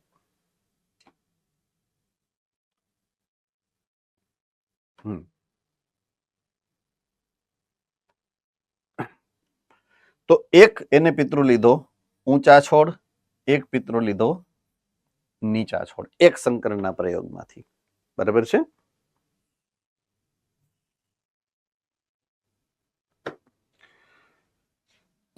અહીંયા બે પ્રકારના પ્રયોગ લીધા છે, ઊંચા છોડ, નીચા છોડ, પીળા બીજ અને લીલા બીજ. બરાબર છે? કોઈ પણ તમે અહીંયા જે તમારી ટેક્સ્ટબુકમાં છે એ આ ઊંચા અને નીચા છોડ વાળો પ્રયોગ છે. તો એક જ લક્ષણમાં ભિન્નતા ધરાવતા બે છોડ વચ્ચે થતું સંકરણ. એક છોડ મેં લીધો ઊંચા શુદ્ધ સમયુગ્મી પ્રભાવી, એક નીચા છોડ શુદ્ધ સમયુગ્મી પ્રચ્છન્ન. એની વચ્ચે જ્યારે સંકરણ કરાયું ત્યારે એક જ જનીનનો વારસાગત લક્ષણ પેઢી દર પેઢી જે છે એ કઈ રીતે ઉતરી આવે છે એનો અભ્યાસ કરવા માટેનું આ વાત છે. તો એક સંકરણના પ્રયોગને એક સંકરણ શું કામ કહેવાય? કારણ કે અહીંયા કોઈ એક જ લક્ષણને મેં ધ્યાનમાં લીધું છે. દાખલા તરીકે છોડની ઊંચાઈ. તો છોડની ઊંચાઈને જ્યારે ધ્યાનમાં લઈશ, એક જ લક્ષણને જ્યારે ધ્યાનમાં લઈશ, તો એક જ લક્ષણને વારસાગત રીતે એનું વહન એક પેઢીમાંથી બીજી પેઢીમાં જે થતું હોય, જો મારે એનો અભ્યાસ કરવો છે તો એને હું કહીશ એક સંકરણનો પ્રયોગ. બરાબર છે? તો અહીંયા જે મેન્ડલે કરેલો છે, બરાબર છે, કે એક જ લક્ષણ માટે એનો જે એક પેઢીમાંથી બીજી પેઢીમાં આનુવંશિક રીતે વહન થાય તો એની અભિવ્યક્તિમાં કઈ રીતે એનું વહન થાય છે. તો એને ઊંચાઈના જનીનની વાત કરી છે કે વનસ્પતિના પ્રકાંડની લંબાઈ કેટલી, કાં તો છોડ ઊંચો હશે કાં તો છોડ નીચો હશે. એટલે મેન્ડલે એક સંકરણના વારસાના અભ્યાસ કરવા માટે ઊંચા અને વામન વટાણાના છોડને પસંદ કર્યા છે. બરાબર છે? એક છોડ ઊંચો લીધો છે અને એક છોડ નીચો લીધો છે, શુદ્ધ અને સમયુગ્મી. તો આ ઊંચો છોડ છે, આ નીચો છોડ છે. આ કાંઈ એને ખબર નહોતી. ઈ આપણે અત્યારે લખેલું છે કેપિટલ ટી કે સ્મોલ ટી, એને ખબર નથી. રાઈટ? એટલે આમાંથી એક જન્યુ મળે છે એને. આ છે દાખલા તરીકે નર જન્યુ.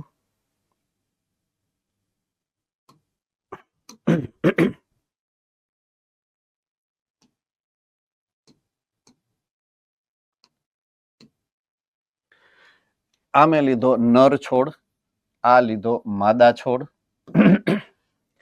તો આ મને મળ્યું છે નર જન્યુ એટલે કે પરાગરજ. આ છે માદા જન્યુ. આની પરાગરજ મેં ઉપાડી અને આ વનસ્પતિના પુષ્પ ઉપર છાંટી. બરાબર છે? ફલન થયું. ફલન થયું એટલે બીજ ઉત્પન્ન થયું. ઈ બીજ જે મેં વાવ્યું, બરાબર છે, દાખલા તરીકે આખા છોડમાં 10 પુષ્પ હતા. માદા છોડ જે છે, માદા છોડ, એમાં 10 પુષ્પ બન્યા. બરાબર છે? 10 પુષ્પ ઉપર મેં અહીંયાથી જે પરાગરજ લીધી એ છાંટી મેં, અને 10 પુષ્પમાંથી મને ટોટલ બીજની સંખ્યા જે મળી, એક બીજમાં એક ભ્રૂણ હોય, એનામાંથી એક સંતતિ બને. એવા મને 100 બીજ પ્રાપ્ત થયા. ઉદાહરણ તરીકે કેટલા? 100 બીજ પ્રાપ્ત થયા. આ માદા જન્યુ જે માદા વનસ્પતિમાંથી લીધો, તો એવા 100 અલગ અલગ પુષ્પ, 10 અલગ અલગ પુષ્પ, અને દરેક પુષ્પમાંથી જે સિંગ થઈ અને 2 સિંગ થઈ, ક્યાંક 3 સિંગ થઈ, એ ફોયલા અને જે બીજ નીકળ્યા, એવા મારી પાસે 100 બીજ છે. કેવા? 100 બીજ. 100 બીજને મેં વાવી દીધા. એટલે કે મારા એના પછીની પેઢી પ્રાપ્ત કરવા માટે 100 બીજને મેં વાવ્યા. તો પહેલી જે સંતતિની પેઢી બની 100 છોડ, બધાય છોડ એને જોયા કે ઊંચા થયા.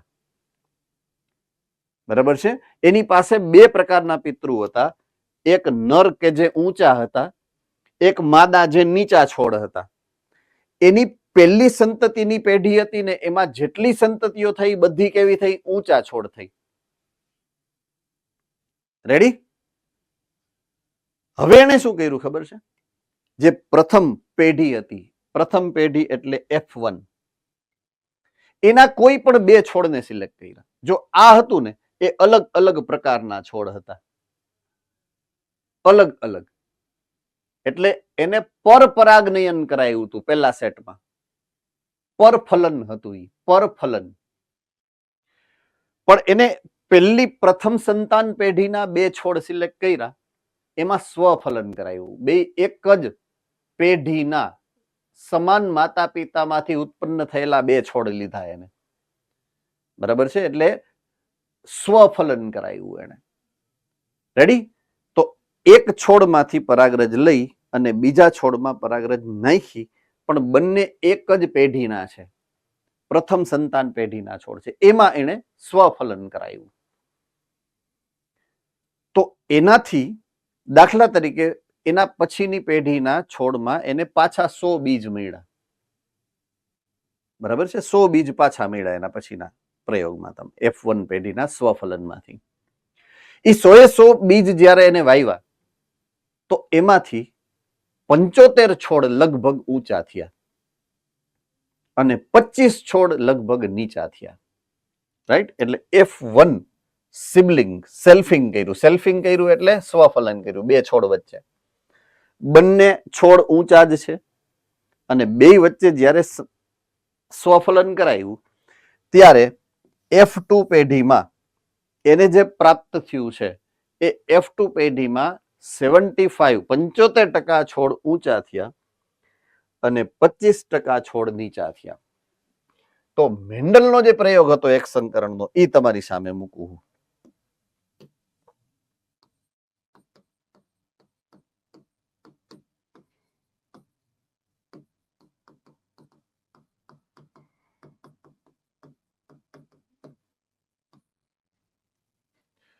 P એટલે કે પેરેન્ટ પેઢી, શુદ્ધ સમયુગ્મી પ્રભાવી ઊંચા છોડ, ક્રોસ શુદ્ધ સમયુગ્મી પ્રચ્છન્ન એટલે કે નીચા છોડ. હવે આમાંથી નરજન્યુ, આમાંથી માદાજન્યુ, પરફલન થયું, અને જે સંતતિ બની એ હવે બની ઊંચા છોડ. બધા જ 100% ઊંચા છોડ. આ થઈ ગઈ પ્રથમ સંતાન પેઢી. આ એનું અવલોકન હું તમારી સામે મૂકું. હવે એને એક જ પેઢીના 2 છોડ વચ્ચે સ્વફલન કરાયું. એટલે કે આમાંથી નરજન્યુ લીધા, આમાંથી માદાજન્યુ લીધા, અને ઈ 2 વચ્ચે ફલન કરાયું. એટલે કે સ્વફલન થયું.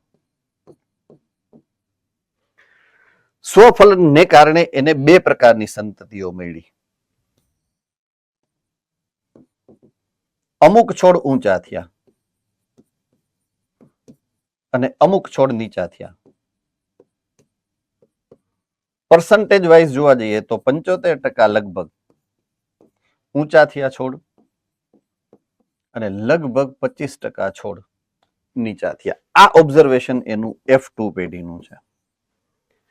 આવું એને મળ્યું છે. એને capital T capital T capital T small T capital T small T small T એવી કાંઈ એને ખબર નહોતી. એને ઓબ્ઝર્વેશન આવું જ કરેલું છે. હવે આના ઉપરથી એને તારણો કાઢ્યા છે બધા. એવા એને એક લક્ષણ, એવા એના બીજા લક્ષણ, એવા 7 અલગ અલગ લક્ષણો લીધા. બધાયમાં રિઝલ્ટ આવું જ મળ્યું. જો પુષ્પના રંગનો લીધું હોય તો જાંબલી, સફેદ, બધા જ જાંબલી, 75% જાંબલી, 25% સફેદ. રેડી? પછી ગોળ અને ખરબચડા બીજ તો અહીંયા એક છોડ લીધો ગોળ બીજ વાળો, એક ખરબચડા બીજ વાળો. 100% છોડ જ્યારે બન્યા F1 પેઢીના બધાયમાં ગોળ બીજ વાળા જ હતા. 100% ગોળ બીજ, 75% ગોળ બીજ F2 માં અને 25% ખરબચડા બીજ F2 માં. તો 7 લક્ષણ એને આ રીતે નક્કી કર્યા કે એની 2 અભિવ્યક્તિ આવે છે. 2 પ્રકારની અભિવ્યક્તિ આવે છે કે પિતૃમાંથી જ્યારે F1 બને તો 100% એક જ અભિવ્યક્તિ આવે છે અને F2 ની અંદર 75% એટલે વધારે અભિવ્યક્તિ જે અહીંયા વચ્ચે હતી એની છે. વચ્ચે કઈ હતી? ઊંચા છોડ. તો જે અહીંયા 75% માં કોણ આવશે? ઊંચા છોડ જ આવશે. જુઓ છે, યસ ઓર નો? હે ને? સો એણે આ પ્રયોગો ઉપરથી એવું તારણ કાઢ્યું કે F2 પેઢીમાં જે મહત્તમ પ્રદર્શિત થાય એ જ પાછું F1 માં જ હોય. ઓકે, પૂરું કરી દઉં. એટલે દાખલા તરીકે આ 100% અને 100%, ટોટલ 200% નો હિસાબ કરો તો 175% તમને ઊંચા છોડ મળે ને 25% નીચા છોડ મળે. તો જે લક્ષણ વધારે પ્રદર્શિત થાય એને પ્રભાવી લક્ષણ કહેવાય અને જે ઓછું પ્રદર્શિત થાય એને પ્રચ્છન્ન લક્ષણ કહેવાય. તો જ્યારે 2 પ્રકારની અભિવ્યક્તિ આપણને મળતી હોય, બરાબર છે, કુલ વસ્તીમાં, તો એમાં જે લક્ષણ વધારે દેખાતું હોય એને પ્રભાવી કહેવાનું, જે ઓછું દેખાતું હોય એને પ્રચ્છન્ન કહેવાનું. રેડી? એ નક્કી આ પ્રયોગ દ્વારા થાય. એ સિદ્ધાંતને પ્રભાવિતતાનો સિદ્ધાંત કીધો છે. બરાબર છે કે કોઈ લક્ષણ પ્રભાવી છે કે પ્રચ્છન્ન છે એ નક્કી કરવા માટે આ સંકરણ કરાવવું પડે. તો આનો મહિમા કહું છું, આનું ઇમ્પોર્ટન્સ કહું છું તમને. આ પ્રયોગ દ્વારા કોઈ પણ અજાયણી જાતિનો કોઈ એક સજીવ તમને આપી દીધો હોય, એના કોઈ એક લક્ષણ માટે તમારે નક્કી કરવું હોય કે લક્ષણ પ્રભાવી છે કે પ્રચ્છન્ન છે, તો તમે એક સંકરણના પ્રયોગ દ્વારા એ નક્કી કરી શકો. अब समझ में आ रही? આનું મહત્વ આ છે. આ સમજાયું છે અને શીખડાયું છે તમને એટલા માટે તમને ખબર પડે કે આ રીતે નક્કી થાય કે કોઈ લક્ષણ પ્રભાવી છે અથવા તો કોઈ લક્ષણ પ્રચ્છન્ન છે. રેડી? ઓકે, તો આનાથી આગળ આપણે આના પછીના લેક્ચરમાં આવતીકાલે વધીએ છીએ.